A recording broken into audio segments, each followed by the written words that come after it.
विचारक भी हैं और मैं तो इनके विचारों से बहुत ज़्यादा प्रभावित होता हूँ, इसलिए मैंने इनको अपने गुरु का भी दर्जा दे रखा है। मेन रेमेडी है समाधान, जो कि निकलता है, क्योंकि इस दुनिया में अगर आप पूरी एनर्जी उसी में लगा देंगे तो समाधान ज़रूर निकलता है। पर जो चल रहा है दिल्ली में इस वक्त प्रोटेस्ट, तो इसके बारे में क्या कहना चाहेंगे? राजनीति से कोई लेना देना नहीं है। लेकिन क्या आप एरोप्लेन में जाके विदाउट टिकट जा सकते हो? क्यों? वहाँ टेक्नोलॉजी है, वहाँ टेक्नोलॉजी या सिस्टम है। पहला है पेपर बनाना, दूसरा है उसको प्रिंट करना और तीसरा है फिर ट्रांसपोर्टेशन। हाईटेक तरीके से एक मॉनिटर हो सामने, बैटरी ऑपरेटेड हो, इन्वर्टर्स हो, जनरेटर्स हो, वाईफाई हो। अगर इसके बावजूद भी पेपर लीक हो जाए तो आपको कितने लोगों को चेक करना है? 4 लोगों को। वो होगा ही नहीं फिर, क्योंकि वो जानते हैं कि मुझे जो है ये हम 4 में से ही हम पकड़े जाएंगे। पहेली तब तक ही पहेली होती है जब तक उसका हल ना मिल जाए, और हल मिल जाए तो लगता रहे यार ये तो मैं ही बता देता। हेलो सभी को मेरा नमस्कार, मैं आनंद सोनी एक बार फिर से आप सबके बीच हूँ। बहुत बार आया आप सबके बीच, कभी गीत संगीत, कभी एंकरिंग, कभी शोज़, और लेकिन एक बार एक वीडियो बनाया था मैंने एक समस्या के ऊपर। ज्वलन समस्या थी, अभी भी है, दिल्ली एनसीआर की पॉल्यूशन के ऊपर थी वो, और उसका समाधान बताया था। मेरे साथ में जो थे उनको मैं एक बार आप सबके बीच ले आता हूँ, आप पहचान भी जाएंगे। सनी भुसारी जी, स्वागत है सनी भाई। ये बेहतरीन सिंगर, आप इनका गीत संगीत भी सुन चुके हैं, मोटिवेशनल स्पीकर भी हैं, विचारक भी हैं, और मैं तो इनके विचारों से बहुत ज़्यादा प्रभावित होता हूँ, इसलिए मैंने इनको अपने गुरु का भी दर्जा दे रखा है। अभी कल परसों फिर मेरी इनसे चर्चा हुई, और अभी जो देश की सबसे बड़ी ज्वलन समस्या चल रही है उसके ऊपर इन्होंने बातों बातों में मुझे समाधान बता दिया। मैंने पूछा भी नहीं था, उसके बावजूद इनकी बातों से मुझे वो समाधान निकलता हुआ दिखा। तो मेरा ये नैतिक दायित्व बना कि अगर वो मुझे सही लग रहा है तो शायद और लोगों को भी सही लगे और आगे तक बात पहुँचे। इसलिए मैंने कहा कि चलिए भुसारी जी थोड़ा सा समय मुझे दीजिए, तो ये बात हम आगे तक पहुंचाते हैं। सनी भाई बहुत बहुत स्वागत है। मैं पहले चाहूँगा कि आप रूबरू हो लें, मुखातिब हो लें 2 शब्दों के ज़रिए मेरे दर्शकों से। नमस्कार दोस्तों, और बहुत बहुत धन्यवाद, थैंक यू सोनी जी, आपने मुझे अपना मंच फिर से प्रोवाइड किया। और मैं यही कहना चाहता हूँ कि कोशिश करता हूँ लोगों को मोटिवेट करूँ और ख़ुद भी मोटिवेट रहूँ। उस लिहाज से मैं सोचता हूँ कि इंसान को चिंता से ज़्यादा चिंतन ही करना चाहिए, और किसी भी समस्या के और पहलुओं पर ना जाके उसका जो मेन रेमेडी है समाधान, जो कि निकलता है, क्योंकि इस दुनिया में अगर आप पूरी एनर्जी उसी में लगा देंगे तो समाधान ज़रूर निकलता है।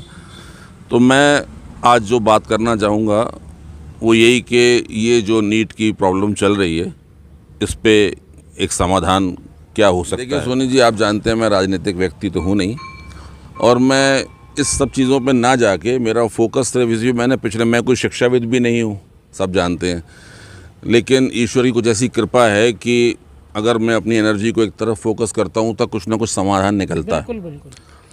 तो इस बारे में मैं यही कहना चाहूँगा कि एक ऐसा आइडिया दिमाग में क्रिएटिव आता है जो अभी तक मैंने किसी यूट्यूबर से या किसी इन्फ्लुएंसर से नहीं सुना है, तो मुझे लगता है कि वो आइडिया मैं आपके सामने रखूं।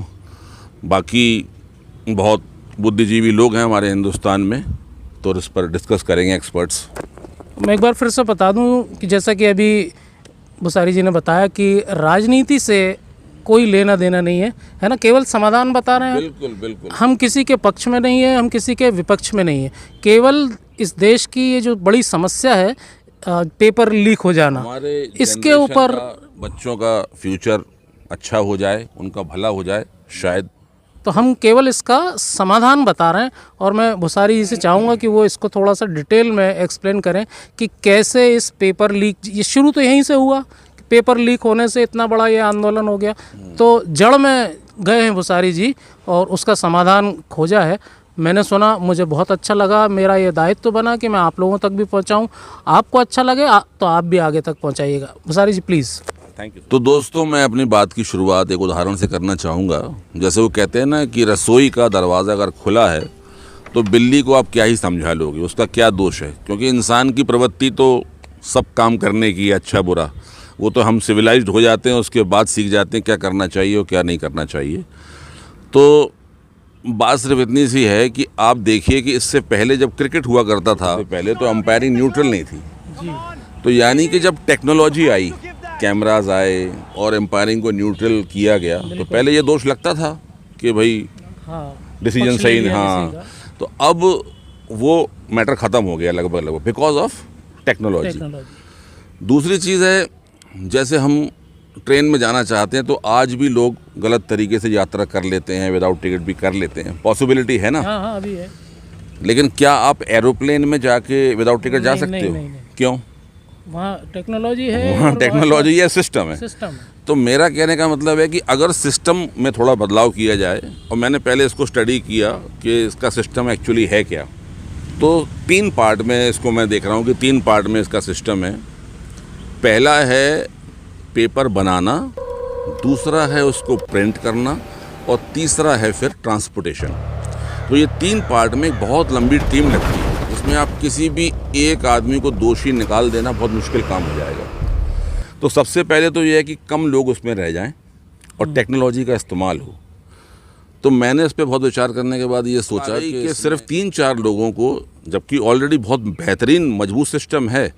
सिस्टम ये है कि उसमें जो सीनियर प्रोफेसर्स हैं वो लोग मिलके 4-5 लोग एक टीम के तहत इसको बनाते हैं, और पेपर रिलीज़ होने के पहले तक उनको नहीं मालूम होता कि कौन सा, रैंडमली वो निकालते हैं एल्गोरिदम की तरह। तो उसको लास्ट मोमेंट पे फाइनल किया जाता है कि इनमें से कौन सा है। हाँ, तो वो प्रोसेस चलने दिया जाए अपनी जगह, और इसको सिस्टम ये बनाना है कि जब अपना पेपर बन गया तो उसको 4 लोगों को पहले भी रखा जाता है कि बंकर या कहते हैं नज़रबंद, कोई उनके पास मोबाइल नहीं है, सारी सुख सुविधाएं हैं, सब हैं, और वो आराम से पेपर बना 10 दिन लगे, 15 दिन लगे उसको रिलीज़ होने में। उस पेपर बनने के बाद अगला जो आइडिया जो मैं मेन बोलने जा रहा हूँ वो ये होगा कि जितने क्लासरूम्स हैं, मैंने स्टडी किया था लगभग 60,000 से 80,000 के लगभग हाँ क्लासरूम्स होते हैं जिसमें पेपर कंडक्ट होता है। तो इन क्लासरूम्स में हाईटेक तरीके से एक मॉनिटर हो सामने, बैटरी ऑपरेटेड हो, इन्वर्टर्स हों, जनरेटर्स हों, वाईफाई सुविधाएं इसकी जो है टेक्नोलॉजी की, ये लगा के उसको हाईटेक किया जाए पूरे के पूरे क्लासरूम्स को। और इसके बाद जो बंदे, जो लोग, जो प्रोफेसर्स, जो सीनियर्स जो बना रहे हैं पेपर, वो रात को जैसे हम यूट्यूब पे अपना कार्यक्रम अपलोड करते हैं, सुबह मान लीजिए 8 बजे का उसमें टाइमर लगा दिया गया और पूरा वो उसमें अपलोड होगा रात को। वही लोग करेंगे, वही 3-4 लोग जिम्मेदार होंगे। वो उसको अपलोड करके टाइमर लगा के छोड़ देंगे, अभी वो रिलीज़ नहीं होगा, पब्लिकली नहीं होगा। और उसको जो दिखाना है वो स्क्रॉलिंग, जैसे कराओके में हम स्क्रॉलिंग देखते हैं ना, हाँ, तो वो ऐसे चल के आएगा और सारे पेपर्स हिंदी और इंग्लिश में लिखे हुए आएंगे स्लोली कि एक स्टूडेंट उसको कॉपी कर सके, उतनी देर में उसको अपने एक पेपर पे उतार सके। और 2 पेपर बांटे जाएंगे, एक तो आंसर शीट होगी, एक पेपर पे वो आधा घंटा चाहे एक्स्ट्रा लगेगा क्वेश्चन उतारने में लगेगा, जिसमें से मतलब सिर्फ विजुअल होगा। उसको जब वो स्क्रॉल होगा तो ये भी एक तरीके का एबिलिटी टेस्ट भी होगा साथ में, क्योंकि जो स्टूडेंट्स अपना टेस्ट ही दे रहे हैं तो उसमें भी नंबर्स होंगे किस तरीके से उसने क्वेश्चन पेपर उतारा, उसकी कितनी कैपेबिलिटी, कितनी एबिलिटी थी कि उस पेपर को वो किस तरीके से उतार पाया। तो वो आधे घंटे में इतना समय होगा कि सब बच्चे उतार पाएँ। वो पेपर उतारने के बाद आंसर वो बंद हो जाएगा और आप आंसर लिखना स्टार्ट कर दोगे। तो इस तरीके से मैं सोचता हूँ कि पूरा पेपर कंडक्ट हो जाएगा। इसमें अगर इसके बावजूद भी पेपर लीक हो जाए तो आपको कितने लोगों को चेक करना है? 4 लोगों को। वो होगा ही नहीं फिर, क्योंकि वो जानते हैं कि मुझे जो है ये हम 4 में से ही हम पकड़े जाएंगे। तो ये फिर काम उधर टोटली ख़त्म हो जाएगा। ये वैसे ही हो जाएगा जैसे न्यूट्रल अंपायरिंग, बिल्कुल शांति से। और इतनी बड़ी टीम का खर्चा, मैनेजमेंट सारा हट जाएगा। सिर्फ एक बार अपडेट करने की ज़रूरत है। 30,000 में लगभग 200 करोड़ के आसपास का ही खर्चा आएगा। और ये वन टाइम है। हाँ। ये चीज़ EVM की तरह आपके पास रखी रहेगी। आपने एक बार इसको अपडेट कर लिया और ये कोई बहुत बड़ी बात नहीं है। 200-300 करोड़ और ज़्यादा भी हो जाए तो कोई बड़ी बात नहीं है। और बच कितना रहा है पूरा वाले समय में तो हर साल बचना ही है वो। भाई तो ये मुझे लगता है उससे शायद सस्ता ही पड़ जाएगा। और एक बार वन टाइम का एक्सपेंस है, एक बार आपने चीज़ें अपनी हाई क्वालिटी की ख़रीद ली और उसको अपने एक स्टोर रूम में रख दिया जाए, बाकी सिस्टम सब वही का वही रहने वाला है। बस मुझे लगता है कि ये, और मैंने 2-4 इंटरव्यू देने से पहले 2-4 शिक्षाविद से भी बात की। अच्छा। कि ऐसा ना हो कि लोग कल को हंसें सहमत थे आपकी बात एकदम वो कह रहे हैं कि यार ये बिल्कुल आइडिया सही है। और बात इतनी सी भी है कि पहेली तब तक ही पहेली होती है जब तक उसका हल ना मिल जाए, और हल मिल जाए तो लगता रहे यार ये तो मैं ही बता देता। क्या बात है सर, मैं भी पूरी तरह सहमत था जब आपने मुझे बताया, इसीलिए मेरे को लगा कि ये बात आगे तक पहुंचनी चाहिए, क्योंकि इसमें मुझे तो कहीं कमी नहीं दिख रही, लेकिन आगे जो भी इस चीज़ के लिए जिम्मेदार लोग हैं उन तक ये बात पहुंचे और उन लोगों के समझ में आए, लोग हमारे इस वीडियो को अधिक से अधिक शेयर करें और आगे तक पहुंचाएं, तो शायद कुछ बात बन सकती है।